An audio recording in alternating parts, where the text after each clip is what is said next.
I've been thinking about Lot. I didn't say I've been thinking a lot, I said I've been thinking about Lot. I'm talking about the nephew of Abraham. Lot is one of those players in the Bible story who might not be as well known as certain others, like Abraham or Moses or Peter, but he is a person who I imagine there are quite a few people who recognize him and who are familiar with him, even among those who are not terribly familiar with the Bible in general. They may be familiar with him in no small part, if for no other reason than the unusual way in which he lost his wife. Of course, she is the woman who was turned into a pillar of salt when she turned back to look as God destroyed the city of Sodom, where she and Lot and their family had lived. And that kind of leads into what I've been thinking about with regard to Lot this morning. Lot was not a man without flaws, not a man without mistakes in his life. In fact, I believe it was an error in judgment on his part that led to him settling his family in the vicinity of Sodom to begin with. Nevertheless, Lot is remembered as one of the Bible's good guys. The Apostle Peter, writing centuries later in 2 Peter chapter 2 and verse 7, described him as righteous Lot. So, despite Lot's documented poor judgment at times, Lot is still remembered as a righteous man. In fact, that is really the reason that Lot and his family were spared from the destruction that came upon Sodom by God. In Genesis chapter 19, we can read how that angels were sent to Sodom to warn Joshua and his family, and these angels ultimately, when Lot hesitated in leaving, really compelled Lot to leave with his wife and two of his daughters. And again, even at that, unfortunately, not all of them survived because, as we noted a moment ago, Lot's wife disobeyed God's command to not look back as they left the city, and she was turned into a pillar of salt. But it's something about that night, what I would call and what I would assume to be Lot's last night in Sodom. That's what I've been thinking about with regard to him this morning. And what I've been thinking, I believe, is something that has relevance, well, really to Christians in any day and age, but certainly Christians in this day and age in which we live, and certainly in this society in which many of us live.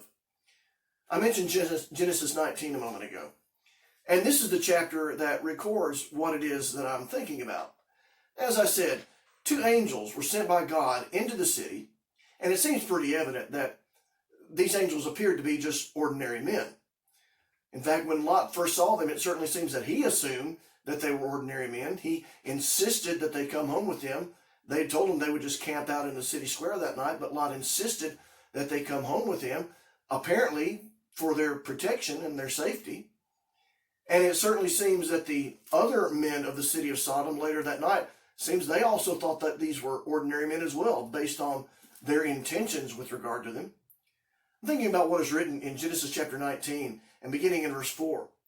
There it is written, "Now before they lay down, the men of the city, the men of Sodom, both old and young, all the people from every quarter, surrounded the house. And they called to Lot and said to him, 'Where are the men who came to you tonight? Bring them out to us, that we may know them carnally.' So Lot went out to them through the doorway, shut the door behind him, and said, 'Please, my brethren, do not do so wickedly. See now, I have two daughters who have not known a man. Please, let me bring them out to you, and you may do to them as you wish.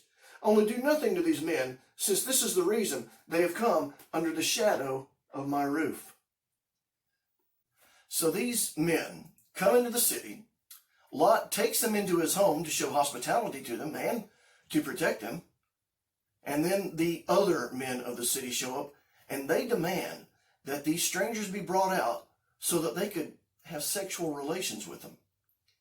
Well, Lot, being the righteous man that he is, does not want this to happen, and so he tries to bargain with the men of the city, even offering his own daughters to those wicked men, rather than fail as host and protector of his guests. And by the way, yes, I do believe that was another error in judgment on Lot's part when he offered his daughters, but fortunately nothing came of that because the men of the city clearly refused his offer. And it is what they are saying as they are refusing his offer that I really find worthy of note. In verse 9 of Genesis 19, same chapter, same episode, these men are speaking, these wicked men of Sodom, and they say, stand back. Then they said, this one came in to stay here, and he keeps acting as a judge. Now we will deal worse with you than with them. So they pressed hard against the man Lot and came near to break down the door. I take note of what these men of Sodom say about Lot after he tries to stop them from doing the evil thing that they wanted to do at that time. Well, of course, they knew that he was not originally from around there. They even noted in what they said just now that he came in to stay here. Did you notice that in the verse? They said he came in here. They know he's an outsider. He's not from Sodom. But then they also know something else about him. They say he keeps acting as a judge. Apparently, this is not the first time that Lot had spoken out against the wickedness in the city.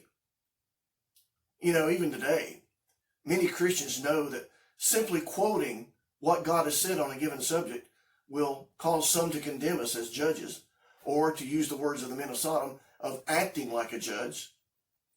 But whatever form Lot's prior words and actions may have taken as he stood for righteousness, it does seem clear from what these men say in this verse that Lot had a reputation among these people. He had a reputation of being different and of not being like them. That's the reputation that righteousness gets you in a society that is given over to unrighteousness. I mentioned a moment ago that many years later, literally many centuries later, the Apostle Peter referred to him as righteous Lot. But take note of what else Peter says about him in that verse. If you look at 2 Peter chapter 2 and verse 7, he says that righteous Lot was oppressed. Literally, he was vexed by the filthy conduct of the wicked. That's what made Lot different. He would not take part in such filthiness, and he was bothered that it was taking part at all. It's what has set him apart in the society in which he lived. He was bothered by the wickedness going on all around him, by the disregard for God that men had at that place. And from what we read in Genesis 19, what we just did read in Genesis 19, it was known that he was bothered by it. Well, I read that, and I wonder if we are as bothered by sin as we ought to be, and if society around us knows that we're bothered by it. I wonder if we as Christians are trying as hard as we should to live lives that will distinguish us from the society around us. Can people know that we are different from seeing how we live our lives? I mean, apart from maybe going to church every Sunday, what is it that would indicate to others that we desire to be righteous before God? Are there any activities that we decline to take part in for the simple reason that we don't believe God would approve? Are there things that we insist on being able to do, like worshiping on the Lord's Day, simply because we know that God would rather have us do that than many of the other things that many people will do on that day instead of worshiping Him? The people of Sodom could see that Lot was not like them. I'm wondering, can people around us who make no pretense of trying to serve God see that we are different from them in this most important way? Not that we act inherently superior to them, mind you, or we look down their nose at them. We want to love them, and we want to help them do better, as the Lord does. But all the while, everyone should know that we are different from anyone whose ultimate allegiance is not to God. In Philippians chapter 2 and verse 15, Paul speaks there of the need for Christians to shine as lights in the midst of a very dark world, what he describes there as a crooked and perverse generation. And light stands out in the darkness, doesn't it? And so, because light does stand out in the darkness so much, in the midst of such a dark world, I'll tell you what, I want to stick out like a sore thumb. And if you profess to be a Christian, I hope that you stick out in this way as well. The world needs us to be what we claim to be. The Lord desires it of us. Let's all desire to develop a reputation for being righteous people who put God first. That will make us stand out, but it will make the world a better place too. I hope you have a good day.